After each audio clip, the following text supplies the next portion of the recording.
Welcome to the Tech Egg. Don't get scrambled. Enjoy the video. In this video, I will explain how to fix Vanguard restrictions. Understanding why your account might be restricted is the first step. Common reasons include trading violations, like using unsettled funds, or issues with withdrawals.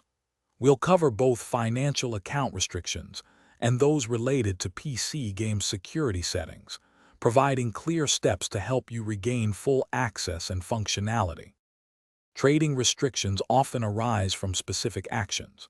To avoid a free ride violation, ensure your funds have fully settled before selling newly purchased securities. For mutual funds, a frequent trading policy typically imposes a 30-day restriction. This means you cannot buy back into the same fund for 30 calendar days after selling it, especially for amounts over $10,000.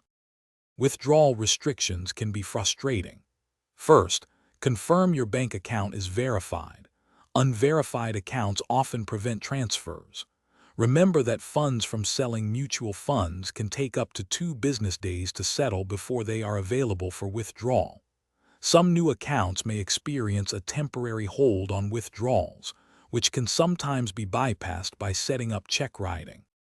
If you're encountering Vanguard restrictions related to PC gaming, these often stem from system security settings. You'll need to enable memory integrity in Windows and ensure Secure Boot and Trusted Platform Module 2.0 are active in your computer's BIOS. Keeping your BIOS and Windows operating system updated to their latest versions is also crucial for resolving these specific restrictions. Thanks for watching. Consider subscribing if I helped unscramble your problems.